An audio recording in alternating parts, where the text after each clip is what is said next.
फरिश्ते का ट्रेलर आ चुका है, आपने देखा, कैसा लगा? खेसारी जी की हर फिल्म कुछ ना कुछ नया मसाला ज़रूर देती है और मैं बहुत एक्साइटेड हूँ उनके ट्रेलर के लिए। मैंने फरिश्ते का ट्रेलर देखा हुआ है और फरिश्ते का ट्रेलर इज़ आउटस्टैंडिंग। मतलब मैं हमेशा चाहती हूँ कि परफॉर्मेंस ओरिएंटेड कैरेक्टर्स और रोल्स करूँ, तो मुझे लगा कि अब खेसारी जी का वो एक फ्लेवर बाहर निकल के आ रहा है जहाँ पे उनका सिंगर से एक्टर वाला ट्रांसफॉर्मेशन हो रहा है। सो बहुत अच्छा लगा and I really wish all the very best for that trailer. Ma'am, एक चीज़ ये भी आपको बताना चाहूँगा कि फरिश्ते का ट्रेलर आया है और ट्रेंडिंग कर रहा है, नंबर वो ट्रेंडिंग नंबर में आ रहा है। करना ही चाहिए क्योंकि वो ट्रेलर इतना खूबसूरत है।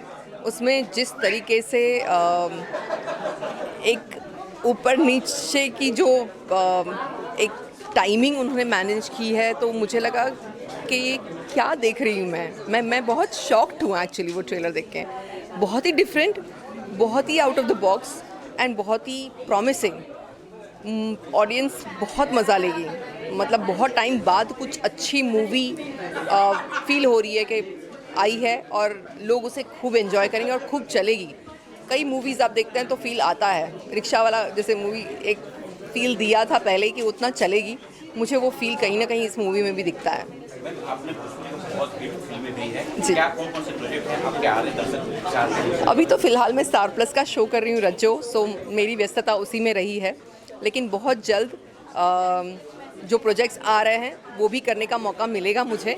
सो जैसे दिनेश जी की एक फ़िल्म की ही ऑफ़र अभी थी हाल ही में। दिनेश जी, आम्रपाली जी और हम उसमें थे। तो लेकिन अभी फ़िलहाल इसकी व्यस्तता की वजह से मैं नहीं कर पा रही हूँ। बट हाँ, शो बहुत जल्द जब ख़त्म होगा तो I will be doing good films again. Thank you.